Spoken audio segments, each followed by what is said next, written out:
Oh, you can leave. Up to you. Up to you. Oh, you can say. Yeah, up to you. Yeah, yeah. How? Oh, why? How do I use this? Oh, okay.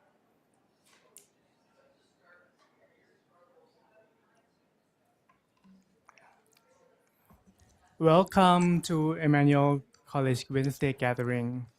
My name is Varut. I'll be leading the service today. Emmanuel is a community rooted in diversity of faith, culture, tradition, and experience. You're welcome here.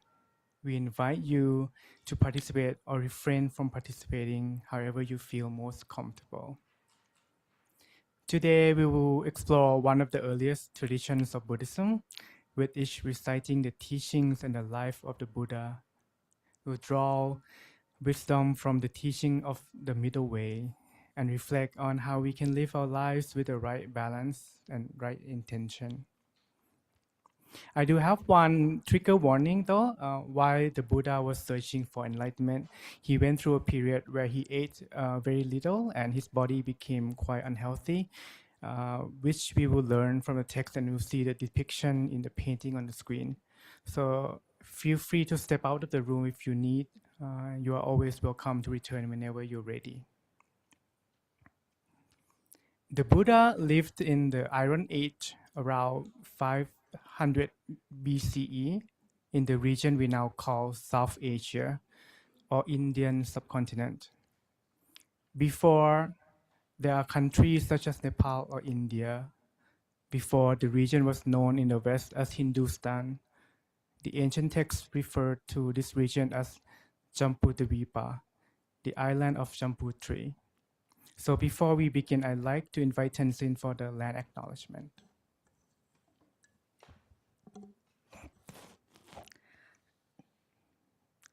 As a Tibetan settler from India living in Toronto today, I understand that I have directly benefited from the colonization and the genocide of the original caretakers of this land. This land is subject to over 46 treaties, including the dish with one spoon and the two-row wampum belt, where for thousands of years it has been the traditional land of the Mississaugas of the Credit, the Anishinaabe, the Chippewa, the Haudenosaunee, and the Wendat peoples. Today, this gathering place is still the home to many diverse First Nations, Inuit, and Métis people from across the Turtle Island. And as we gather together, we acknowledge and respect the sacred land on which Victoria University operates. We are encouraged to continually strengthen our relationships among all living beings and with the land. Thank you. So part of what we're doing today is to read the text from this book called The Life of the Buddha According to the Pali Canon by Bhikkhu Nyanapoli. And Bhikkhu here is the title of the Buddhist monk. And I have printed out the text in papers like this. So very in traditionally, the Pali text would be written in like a palm leaf. So this seems a bit similar to that, right? And so there are 28 segments of text, basically each paper is one paragraph. So feel free to pick one. I think we have enough people. If we don't have enough people, we can maybe some can take two. But just pick one and you hand it around. And if you don't want to participate, that's also okay. Just pick one and then we hand the basket over. Okay. And if you find a passage you're not comfortable reading that passage, you can also switch with your neighbors. Okay. So 3 months after the Buddha passed away, his disciples summoned a council of 500 senior monks to decide how to preserve his teachings. Among the disciples were 2 monks with an extraordinary memory. One recited the rules of conduct of the monastic order, and another recited the discourses that the Buddha gave throughout his lifetime. It wouldn't be for a few hundred years before this oral tradition was written down in the Buddha's own language, Pali. The discourses were not organized chronologically. So Bhikkhu Nyanamoli, who was a author, a translator of this book, translated the text and also organized them in order and provided additional historical context. So this book is also available for free online. If you Google the name of the book, you will find the link there. Um, one note is that even though the Pali text is the earliest Buddhist text, earlier doesn't always mean it's better or it's purer in terms of the practice, right?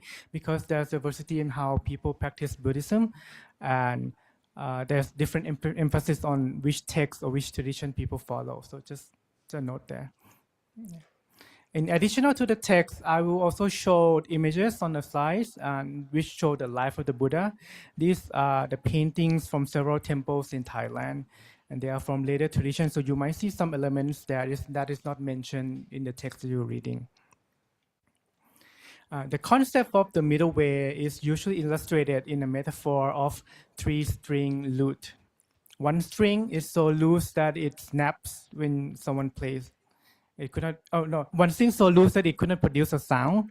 Another string is so stretched so tight that it snaps once played.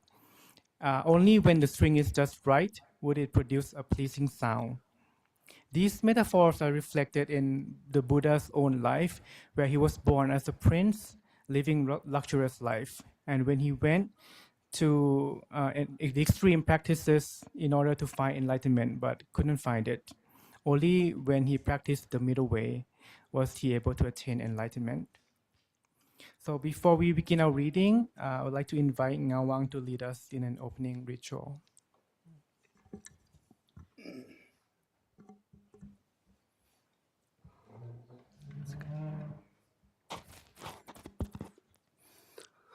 Hello, everyone. And first, I would like to say thank you very much to my team giving me this opportunity. And second, I can see here my many teachers and classmates. And thank you for joining. This is my first time to talk in the Manual College, like officially. I'm happy it will work very well. And yeah, so today I'm going to read refugees, in Tibetan language. That's what I learned. And then I'm going to explain a little bit, which will be better than nothing. Okay, so first, I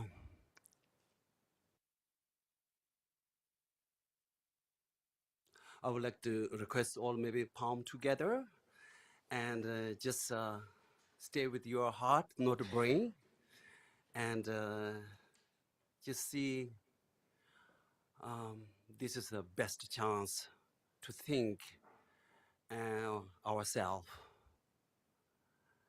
and then it just create a little bit, maybe like an imagination way environment, whatever you like about water, trees, flowers, just nature, whatever you prefer, surround us, and just imagine that whatever you have imagined, it knows you very well, exactly how you feel, what do you like, what do you don't like, what do you need. Just imagine that. And the trees, waters, stones are really like omniscient. They have capacity regardless of gentle, color, origin, and culture, religions.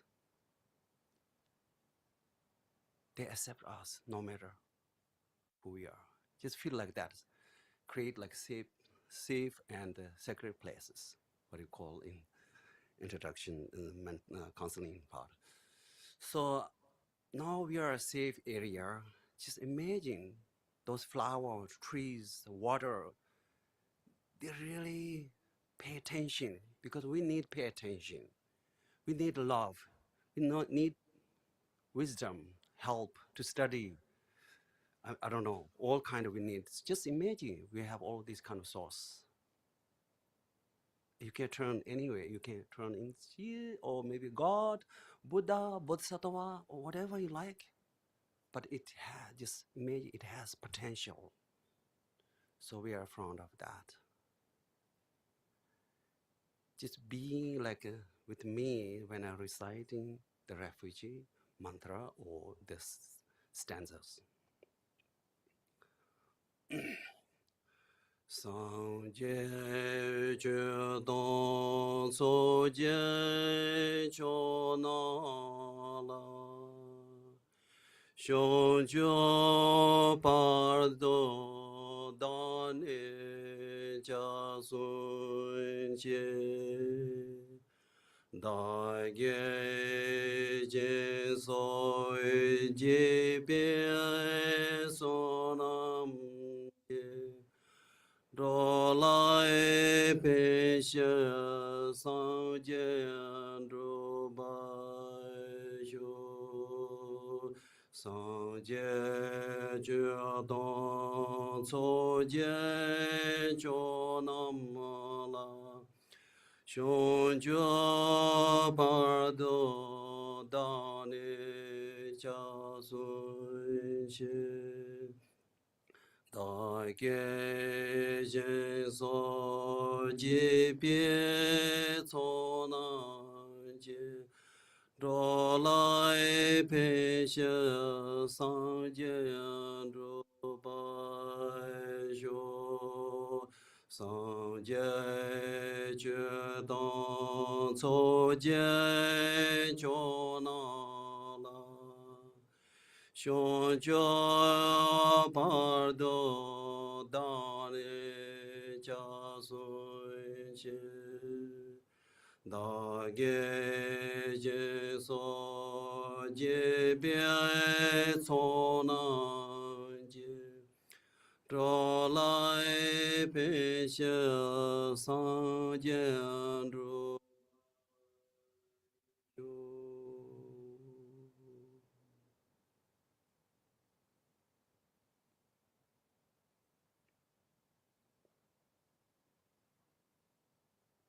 Just feel we are just part of them now. We are just inseparable, or whatever we imagine.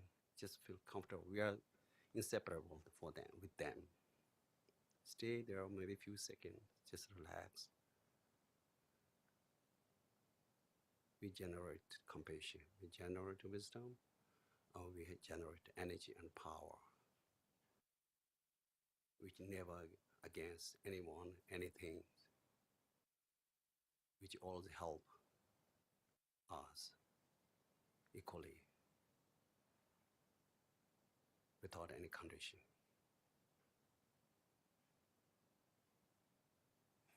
Thank you very much. So that is the refugee part.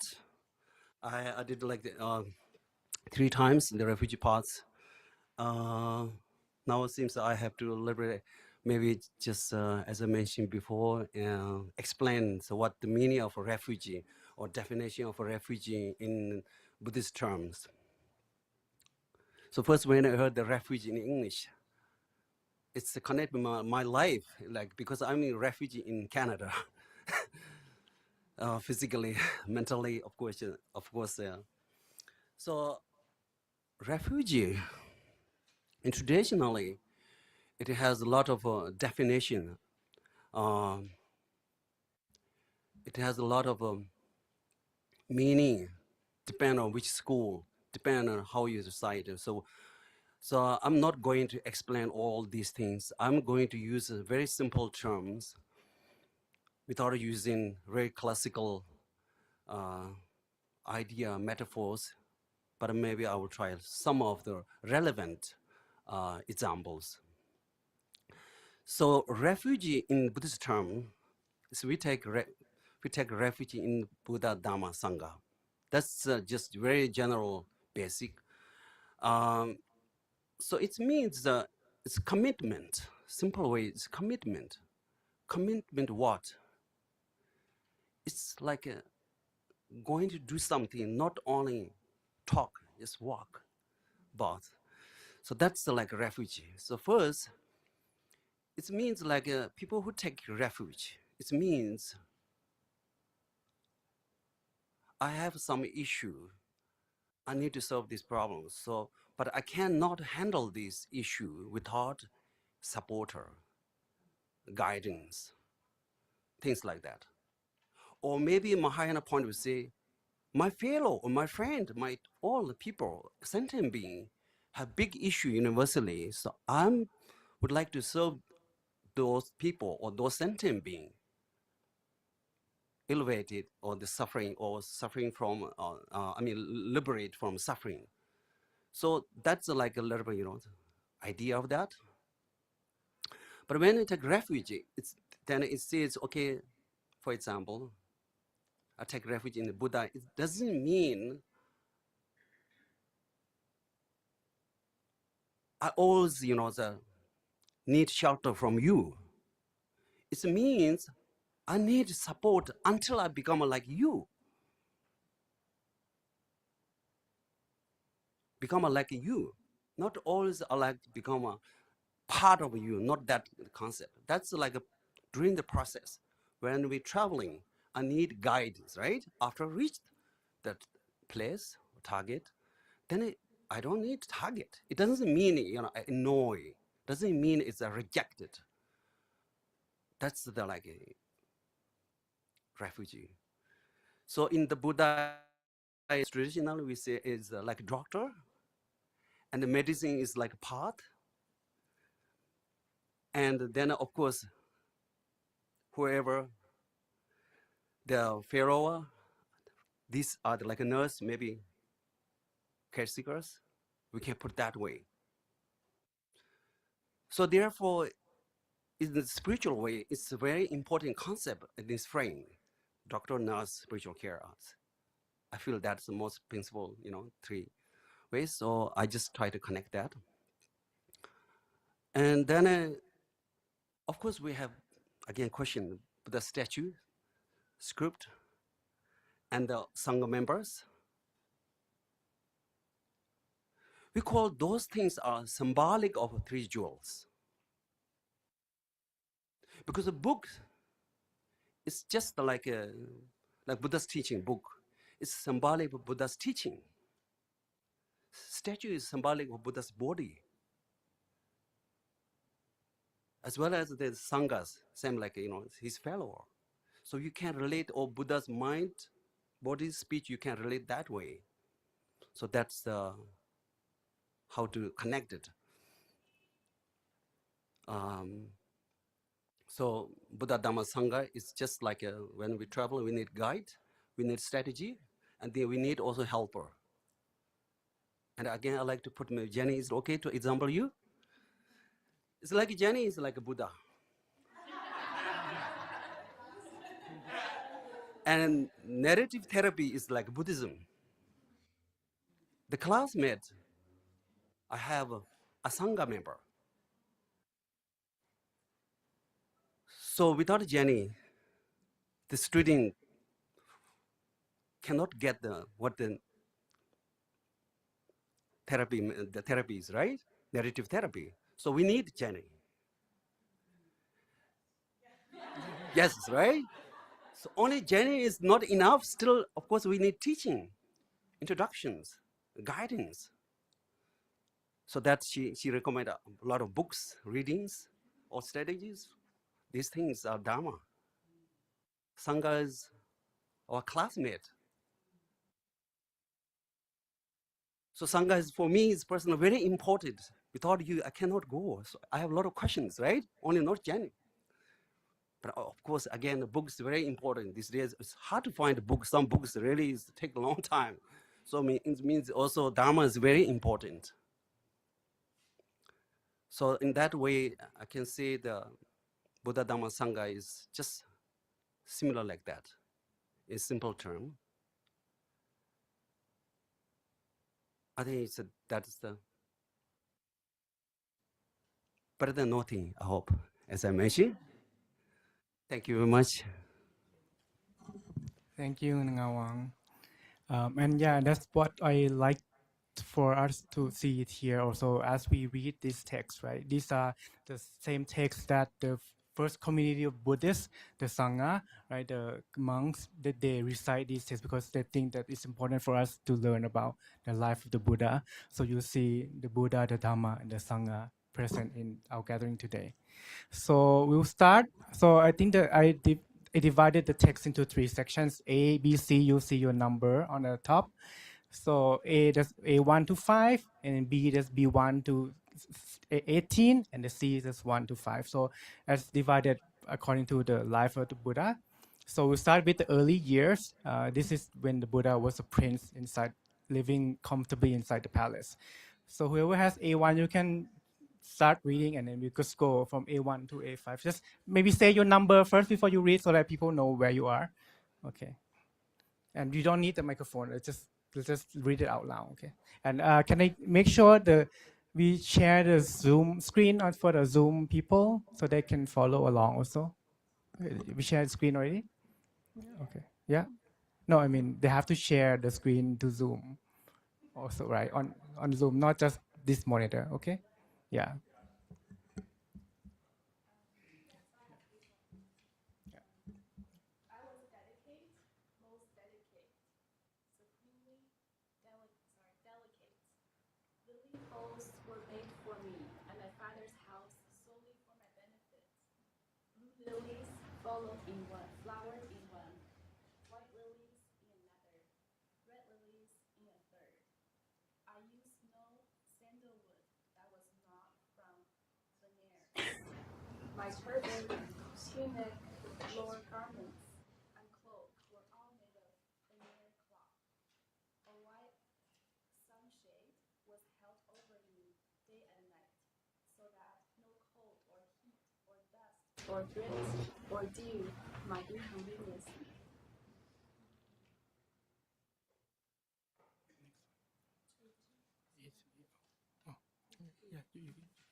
I had three palaces, one for the winter, one for the summer, and one for the rains. In the rain palace, I was entertained by minstrels with no men among them. For the 4 months of the rains, I never went down to the lower palace. Though meals of broken rice with lentil soup are given to the servants and retainers in other people's houses. In my father's house, white rice and meat were given to them. Can we advance the slide? Yeah. I have A3. Whilst I had such power and good fortune, yet I thought, when an untaught, ordinary man who is subject to aging, not safe from aging, sees another who is aged, he is shocked, humiliated, and disgusted, for he forgets that he himself is no exception. But I too am subject to aging, not safe from aging, and so it cannot befit me to be shocked, humiliated, and disgusted on seeing another who is aged. When I considered this, the vanity of youth entirely left me. I have A4. I thought, when an untaught, ordinary man who is subject to sickness, not safe from sickness, sees another who is sick, he is shocked, humiliated, and disgusted, for he forgets that he himself is no exception.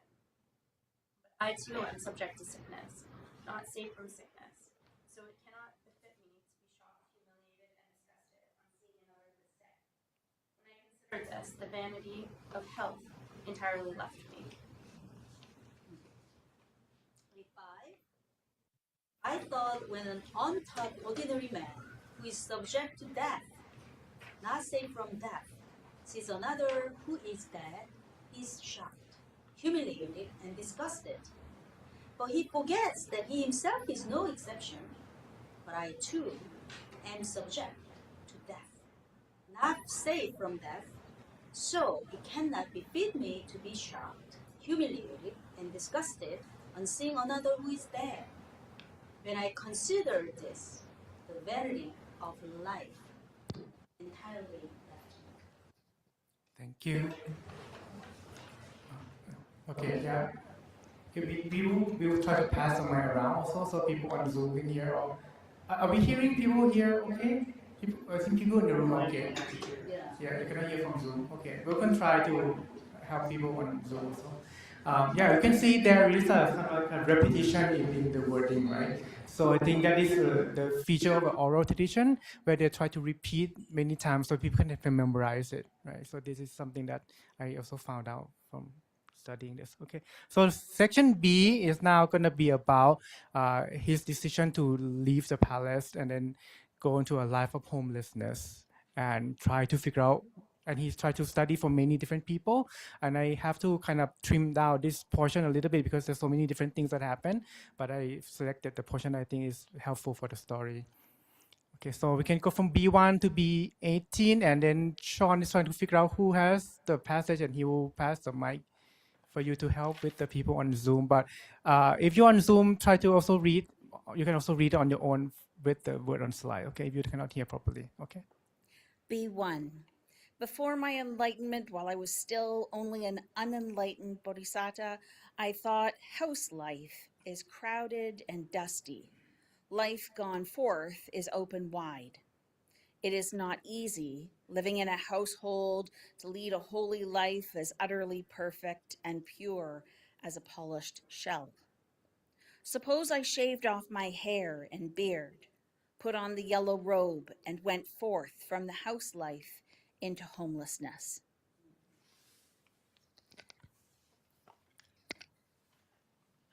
B2. Now I went forth from the house life into homelessness to seek what is good, seeking the supreme state of sublime peace. Therefore I went to Alara Kalama, and I said to him, Friend Kalama, I want to lead the holy life in this Dhamma and discipline.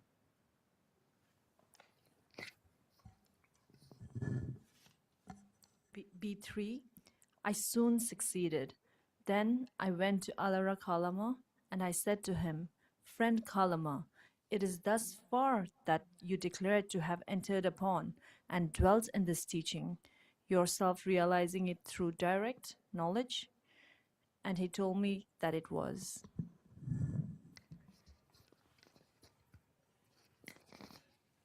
Before. We are fortunate, friend. We are indeed fortunate to have found such a venerable one for our fellow in the holy life. So the teaching that I declare to have entered upon, myself realizing it through direct knowledge, that you enter upon and dwell in, yourself realizing it through direct knowledge. And the teaching that you enter upon and dwell in, yourself realizing it through direct knowledge that I declare to have entered upon, myself realizing it through direct knowledge. So you know the teaching that I know. I know the teaching that you know. As I am, so are you. And you are, so am I. Come, friend, let us now lead this community together. Thus Alara Kalama, my teacher, placed me, his pupil, on an equal footing with himself, according me the highest honor.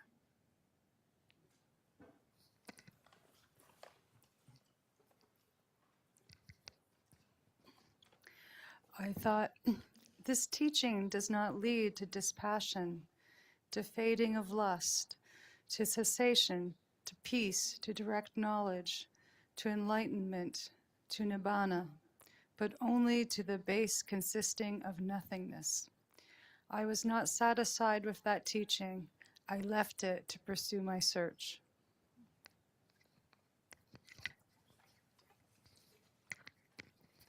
B7. I thought.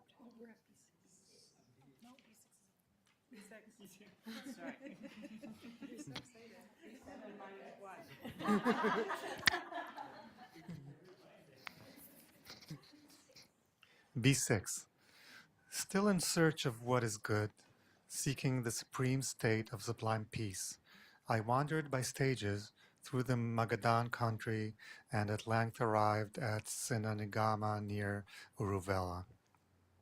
There I saw an agreeable plot of ground, a delightful grove, a clear flowing river with pleasant smooth banks, and nearby a village as alms resort. I thought, this will serve for the struggle of a clansman who seeks the struggle.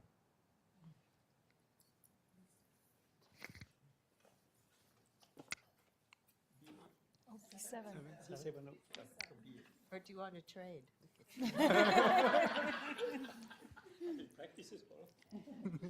B7. I thought, suppose with my teeth clenched and my tongue pressed against the roof of my mouth, I beat down, constrain, and crush my mind with my mind. Then, as a strong man might seize a weaker by the head or shoulders and beat him down, constrain him and crush him, so with my teeth clenched and my tongue pressed against the roof of my mouth, I beat down, constrained, and crushed my mind with my mind. Sweat ran from my armpits while I did so.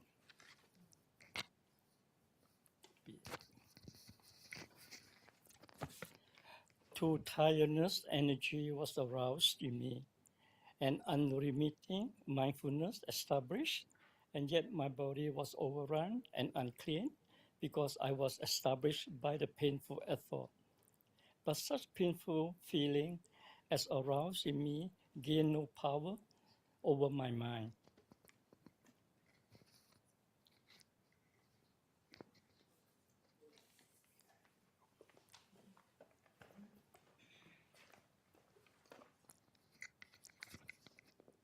I thought, suppose I practice the meditation that is without breathing. I stopped the in-breaths and out-breaths in my nose and mouth.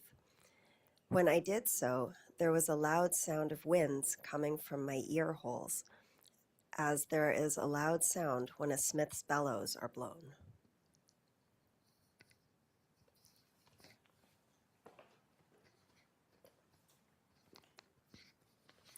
B10. I stopped the in-breaths and out-breaths in my mouth and nose and ears. When I did so, violent winds racked my head, as if a strong man were splitting my head open with a sharp sword. And then there were violent pains in my head, as if a strong man were tightening a tough leather strap round my head as a headband. And then violent winds carved up my belly as a clever butcher or his apprentice carves up an ox's belly with a sharp knife. And then there was a violent burning in my belly, as if two strong men had seized a weaker man by both arms and were roasting him over a pit of live coals. B11. And each time, though tireless energy was aroused in me and unremitting mindfulness established, yet my body was overwrought and uncalm because I was exhausted by the painful effort. But such painful feeling as arose in me gained no power over my mind.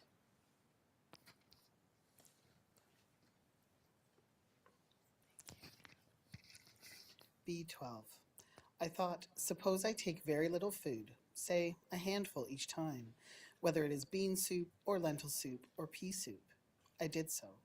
And as I did so, my body reached a stage of extreme emaciation. My limbs became like the jointed segments of vine stems or bamboo stems because of eating so little. If I touched my belly skin, I encountered my backbone too. And if I touched my backbone, I encountered my belly skin too, for my belly skin cleaved to my backbone.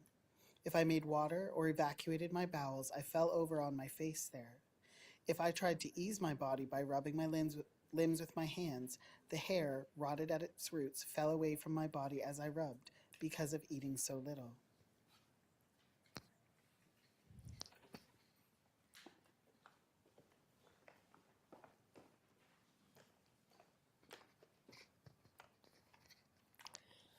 B13. When human beings saw me now, they said the monk Gautama is a black man. Other human beings said the monk Gautama is not a black man, he is a brown man. Other human beings said the monk Gautama is neither a black man nor a brown man. He is fair-skinned. So much had the clear, bright color of my skin deteriorated through eating so little. B14.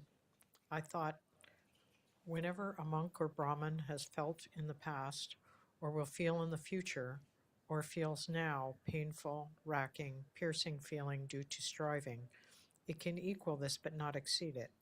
But this grueling penance I have attained no distraction higher than the human state. worthy of the Noble One's knowledge and vision. Might there be another way to enlightenment?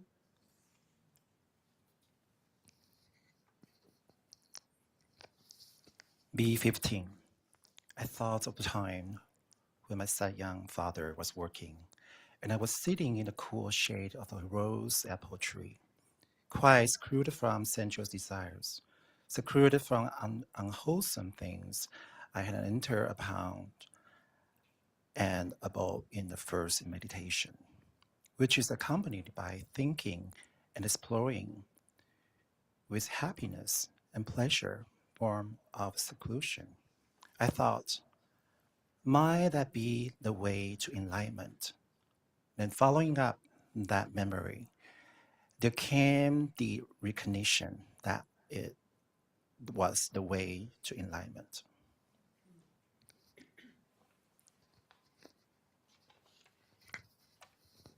B16. Then I thought, why am I afraid of such pleasure? It is pleasure that has nothing to do with sensual desires and unwholesome things. Then I thought, I am not afraid of such pleasure, for it has nothing to do with sensual desires and unwholesome things. B17. I thought, it is not possible to attain pleasure with a body so excessively emaciated. Suppose I ate some solid food, some boiled rice and bread.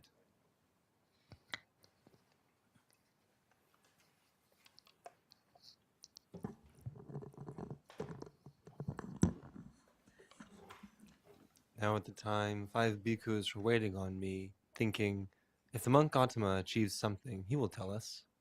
And soon I ate the solid food, the boiled rice and bread. The 5 bhikkhus were disgusted and left me thinking, the monk Gautama has become self-indulgent. He has given up the struggle and reverted to luxury.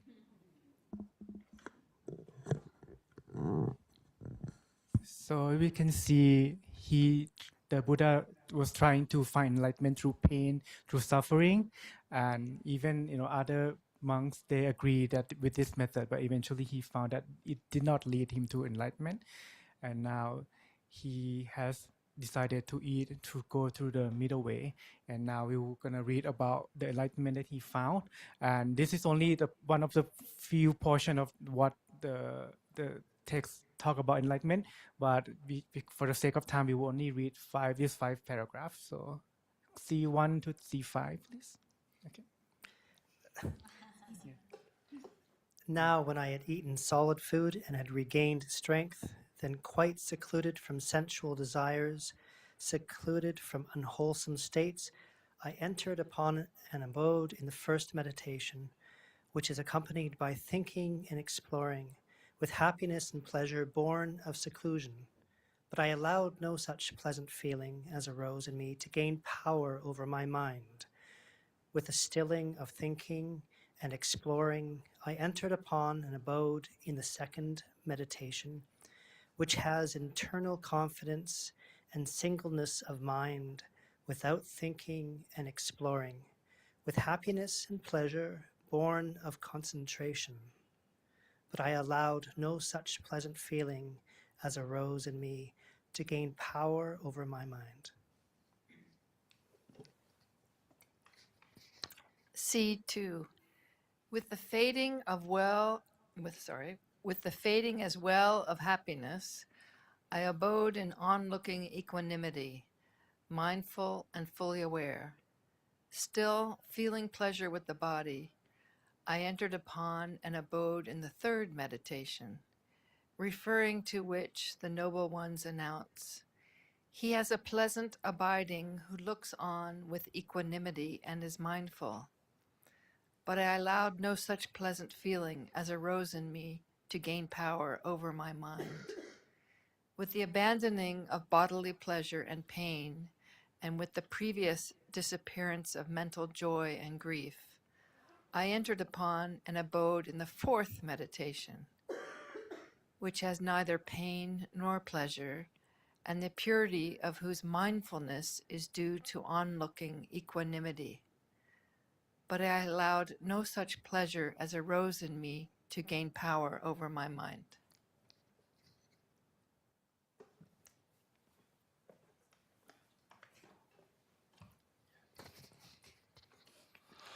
C3. When my concentrated mind was thus purified, I inclined my mind to the knowledge of exaction of things. I had direct knowledge, as it actually is, that this is suffering, that this is the origin of suffering, that this is the cessation of suffering, and that this is the way leading to the cessation of suffering.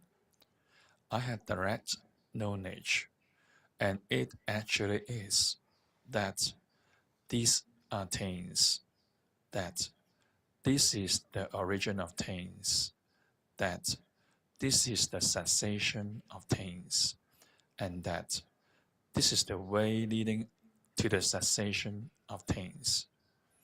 Knowing thus and seeing thus, my heart was deliberated from the taint of sensual desire, from the taint of being, and from the taint of ignorance.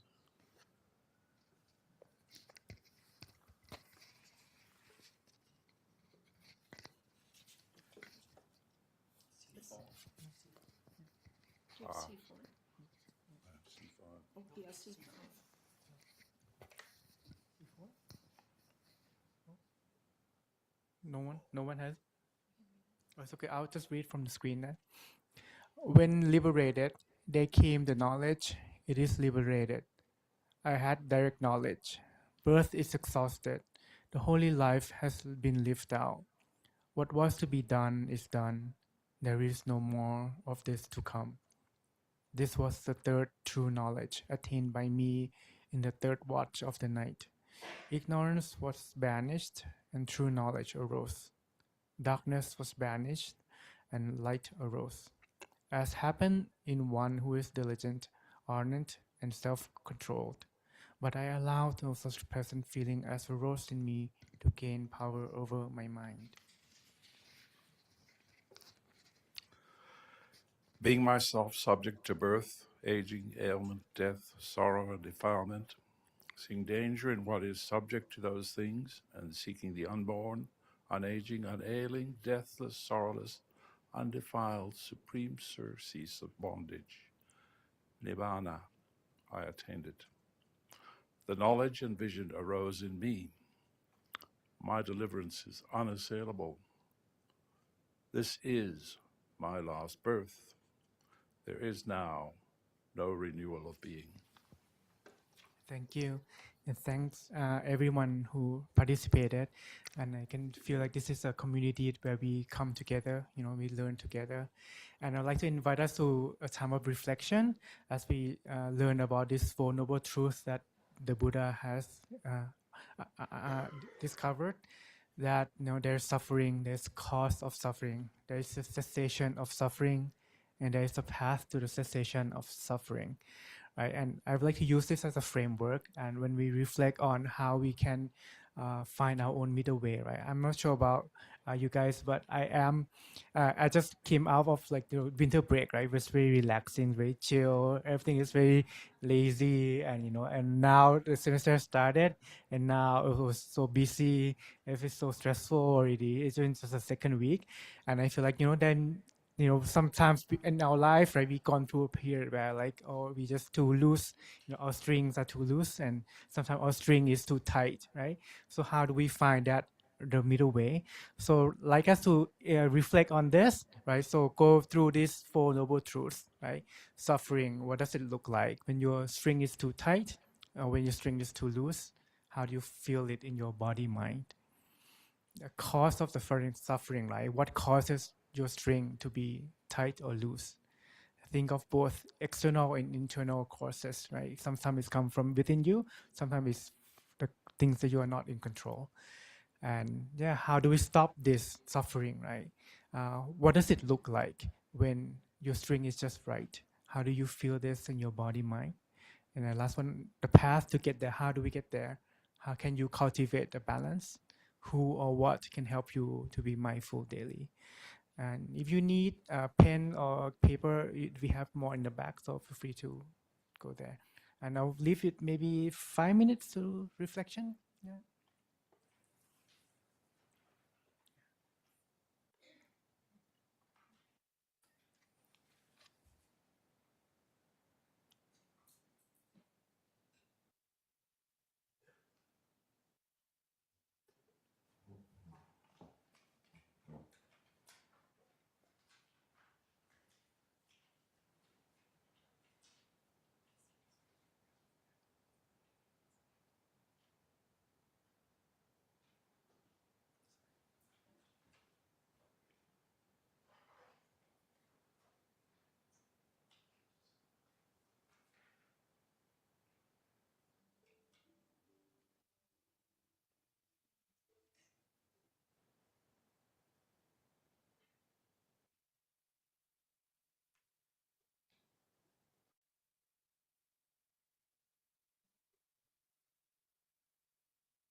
So now our gathering has come to an end, and we would like to close with this dedication of merit, which was written by Professor Jenny Bright. If you are comfortable, I will invite you to read it with me, and or you can also just listen and meditate on these words.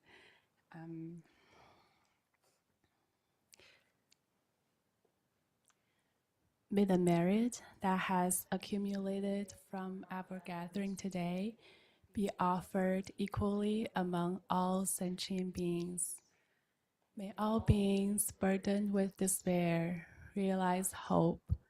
May all beings burdened by fear realize safety and refuge. May all beings sadness with comfort and community. May all beings lost in ignorance, grasping, and hatred realize a path towards wisdom and compassion. May all beings live free from oppression and violence. May all beings live with dignity and justice. May all beings make right in all their relations. May all wounds be healed. May all beings know joy and laughter. May all beings abide in peace and well-being. May all beings awaken and be free. By the merit of our joining together in spiritual community, may it be so. Thank you.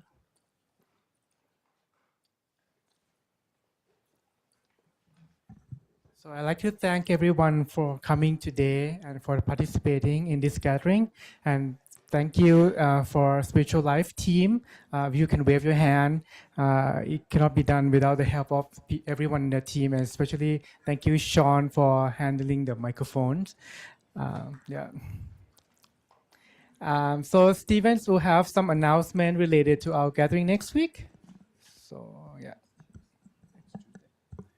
Okay, before I forget, not up there is there's a book launch next Tuesday. You said Tuesday. It's Wednesday. Next Wednesday. And where is that? Here. Do you want to just? It's here. It's here. Yeah, that was last minute announcement. But I'm here to tell you that we will not be having a spiritual life gathering here next Wednesday, but over there at Regis College in their chapel, and that is an intercollegiate TST-wide spiritual life gathering, and the theme is Christian unity, and you're all welcome to be there. And then the following week, we are here, preceded by a pizza lunch, which is always a good thing, to do an annual conversation review of the DEAR statement, diversity, equity, accountability, responsibility. That's really important. So you're welcome there. This just in, book launch event. Join us for the launch of Heart Sutra, revisiting its texts, history, meaning by Dr. Henry Shue, a groundbreaking new study offering fresh insight into one of the most influential texts in Buddhist traditions. And that will be Wednesday in the evening, 6 o'clock to 7:30. That's next Wednesday, online and in this chapel. And then,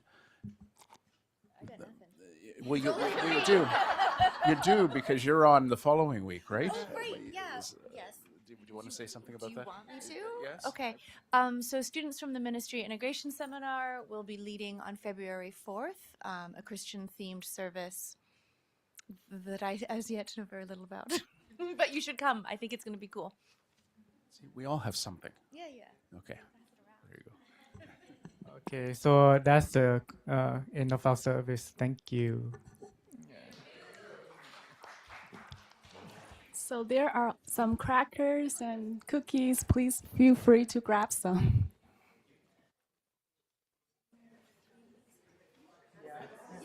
But we're not gonna be.